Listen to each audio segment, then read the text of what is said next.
जय श्री हरि।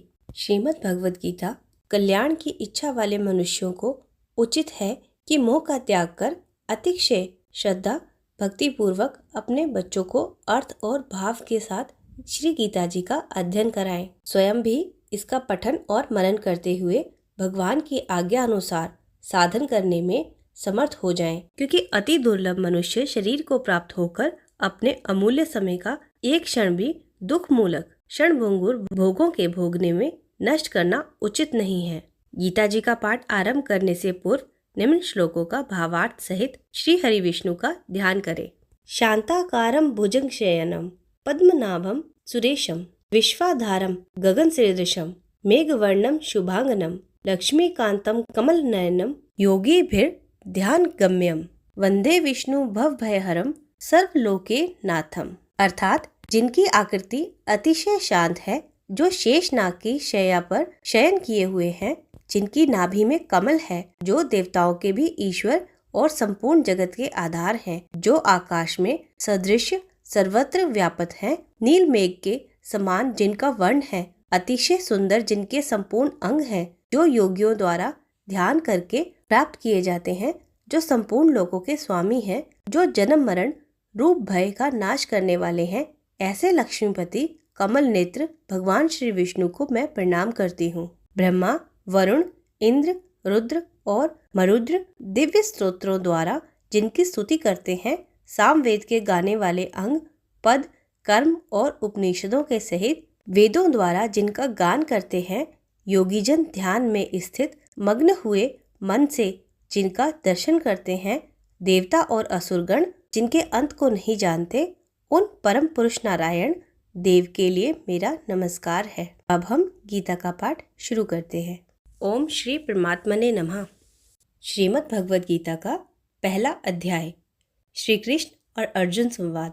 धृतराष्ट्र ने कहा, हे संजय, धर्म भूमि और कर्म भूमि में युद्ध की इच्छा से एकत्र हुए मेरे पुत्रों और पांडु के पुत्रों ने क्या किया है? संजय ने कहा, हे राजन, इस समय राजा दुर्योधन पांडु पुत्रों की सेना की व्यू रचना को देखकर आचार्य द्रोणाचार्य के पास जाकर कह रहे हैं, हे आचार्य, पांडु पुत्रों की इस विशाल सेना को देखिए, जिसे आपके बुद्धिमान शिष्य द्रुपद पुत्र धृष्टद्युम्न ने इतने कौशल से व्यू की आकार में सजाया है। इस युद्ध में भीम तथा अर्जुन के समान अनेकों महान शूरवीर और धनुर्धारी हैं। युयुधान, विराट और द्रुपद जैसे महान योद्धा हैं। धृष्टकेतु, चेकितान तथा काशीराज जैसे महान शक्तिशाली और पुरुजित कुंती भोज तथा शैब्य जैसे मनुष्यों में श्रेष्ठ योद्धा भी हैं। युद्धामन्यु जैसे महान पराक्रमी तथा उत्मोजा जैसे अत्यंत शक्तिशाली सुभद्रा का पुत्र अभिमन्यु और द्रौपदी के पुत्रों सहित ये सभी महान योद्धा हैं। हे ब्राह्मण श्रेष्ठ, हमारी तरफ से भी उन विशेष शक्तिशाली योद्धाओं को भी जान लीजिए, और आपकी जानकारी के लिए मैं मेरी सेना के उन योद्धाओं के बारे में बताता हूँ। मेरी सेना में स्वयं आप, द्रोणाचार्य, पितामह भीष्म, कर्ण, कृपाचार्य, अश्वत्थामा, विकर्ण और सोमदत्त का पुत्र भूरिश्रवा जैसे योद्धा हैं, जो सदैव युद्ध में विजयी रहे हैं। ऐसे अन्य अनेक शूरवीर भी हैं, जो मेरे लिए अपने जीवन का बलिदान देने के लिए अनेक प्रकार के अस्त्र शस्त्रों से सुसज्जित है, और यह सभी युद्ध विद्या में निपुण हैं। इस प्रकार भीष्म पितामह द्वारा अच्छी प्रकार से संरक्षित हमारी सेना की शक्ति असीमित है, किंतु भीम द्वारा अच्छी प्रकार से संरक्षित होकर भी पांडवों की सेना की शक्ति सीमित है। अतः सभी मोर्चों पर अपनी अपनी जगह स्थित रहकर आप सभी निश्चित रूप से भीष्म पितामह की सभी ओर से सहायता करें। तब कुरुवंश के वयोवृद्ध परम प्रतापी पितामह भीष्म ने दुर्योधन के हृदय में हर्ष उत्पन्न करते हुए सिंह गर्जना के समान उच्च स्वर में शंख बजाया। तत्पश्चात अनेक शंख, नगाड़े, ढोल, मृदंग और सींग आदि बाजे अचानक से एक साथ बज उठे। उनका शब्द बड़ा भयंकर था। तत्पश्चात दूसरी ओर से सफेद घोड़ों से युक्त उत्तम रथ पर आसीन योगेश्वर श्री कृष्ण और अर्जुन ने भी अलौकिक शंख बजाए। हृदय के सर्वस्वज्ञाता श्री कृष्ण ने 5 जन नामक, अर्जुन ने देवदत्त नामक और भयानक कर्म वाले भीमसेन ने पौंड्र नामक महाशंख बजाया। हे राजन, कुंती पुत्र राजा युधिष्ठिर ने अनंत विजय नामक एक और नकुल तथा सहदेव ने सुघोष और मणिपुष्पक नामक शंख बजाए। श्रेष्ठ धनुष वाले काशीराज और महारथी शिखंडी एवं धृष्टद्युम्न तथा राजा विराट और कभी ना हारने वाला सात्यकी, राजा द्रुपद एवं द्रौपदी के 5 पुत्र और बड़ी भुजा वाले सुभद्रा पुत्र अभिमन्यु आदि सभी ने अलग अलग शंख बजाए। उस भयंकर ध्वनि ने आकाश और पृथ्वी को गुंजायमान करते हुए धृतराष्ट्र के पुत्रों के हृदय में शोक उत्पन्न कर दिया। हे राजन, इसके बाद हनुमान से अंकित पताका लगे रथ पर आसीन पांडुपुत्र अर्जुन ने धनुष उठाकर तीर चलाने की तैयारी के समय धृतराष्ट्र के पुत्रों को देखकर हृदय में सर्वस्वज्ञाता श्री कृष्ण से प्रार्थना करते हुए कहा कि हे अच्युत, कृपा करके मेरे रथ को दोनों सेनाओं के बीच में खड़ा करें, जिससे मैं युद्ध भूमि में उपस्थित युद्ध की इच्छा रखने वालों को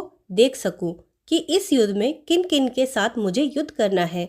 मैं उनको भी देख सकूं जो यह राजा लोग यहाँ पर धृतराष्ट्र के दुर्बुद्धि पुत्र दुर्योधन के हित की इच्छा से युद्ध करने के लिए एकत्रित हुए हैं। संजय ने कहा, हे भरतवंशी, अर्जुन द्वारा इस प्रकार कहे जाने पर हृदय के पूर्ण ज्ञाता श्री कृष्ण ने दोनों सेनाओं के बीच उस उत्तम रथ को खड़ा कर दिया। इस प्रकार भीष्म पितामह, आचार्य द्रोण तथा संसार के सभी राजाओं के सामने कहा कि हे पार्थ, युद्ध के लिए एकत्रित हुए इन सभी कुरुवंश के सदस्यों को देख। वहाँ पृथा पुत्र अर्जुन ने अपने ताऊओं और चाचाओं को, दादा परदादाओं को, गुरुओं को, मामाओं को, भाइयों को, पुत्रों को, पोत्रों को और मित्रों को देखा।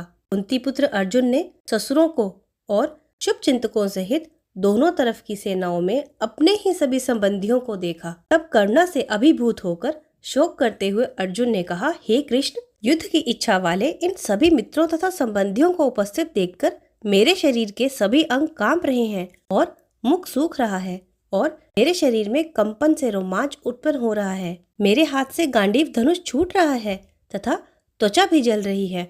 मेरा मन भ्रमित हो रहा है, इसलिए मैं खड़ा भी नहीं हो पा रहा हूँ।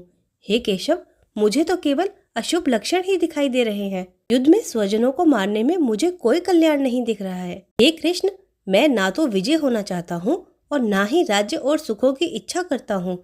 हे गोविंद, हमें ऐसे राज्य सुख अथवा इस जीवन से क्या लाभ है जिनके साथ हमें राज्य आदि सुखों को भोगने की इच्छा है, जब वह ही अपने जीवन के सभी सुखों को त्याग कर इस युद्ध भूमि में खड़े हैं। गुरुजन, परिवारजन, पुत्रगण, पितामह, मामा, ससुर, पौत्रगण, साले और सभी संबंधी भी मेरे सामने खड़े हैं। हे मधुसूदन, मैं इन सभी को मारना नहीं चाहता हूँ, भले ही यह सभी मुझे मार डालें। तीनों लोकों के राज्य के लिए भी मैं इन सभी को नहीं मारना चाहता, फिर पृथ्वी के लिए तो कहना ही क्या है।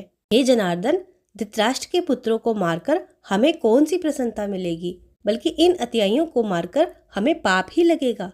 हे माधव, अतः मुझे धृतराष्ट्र के पुत्रों को, उनके मित्रों को और संबंधियों सहित मारना उचित नहीं लगता, क्योंकि अपने ही कुटुंबियों को मारकर हम कैसे सुखी रह सकते हैं। यद्यपि लोभ के कारण इन भ्रमित चित्त वालों को कुल के नाश से उत्पन्न होने वाले दोष दिखाई नहीं देते हैं और मित्रों से विरोध करने में कोई पाप दिखाई नहीं देता है। हे जनार्दन, हम लोग तो कुल के नाश से उत्पन्न दोष को समझने वाले हैं, क्यों ना हमें इस पाप से बचने के लिए कोई विचार करना चाहिए। कुल के नाश से सनातन कुल धर्म नष्ट हो जाते हैं तथा धर्म का नाश हो जाने पर संपूर्ण कुल में अधर्म फैल जाता है। हे कृष्ण, अधर्म अधिक बढ़ जाने से कुल की स्त्रियां दूषित हो जाती हैं। स्त्रियों के दूषित हो जाने पर अवांछित संतानें उत्पन्न होती हैं।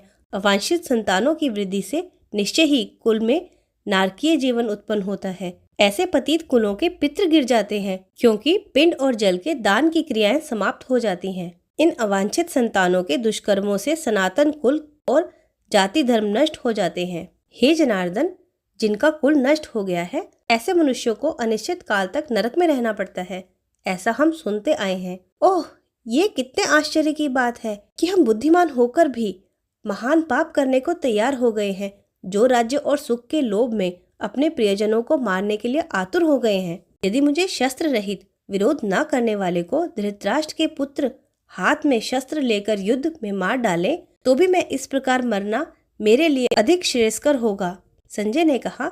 इस प्रकार शोक से संतप्त हुआ मन वाला अर्जुन युद्ध भूमि में यह कहकर बाणों सहित धनुष को त्याग कर रथ के पिछले भाग में बैठ गया। इस प्रकार उपनिषद, ब्रह्म विद्या तथा योग शास्त्र रूप श्रीमद् भगवद गीता के श्री कृष्ण अर्जुन संवाद में धर्म कर्म युद्ध योग नाम वाला पहला अध्याय संपूर्ण हुआ।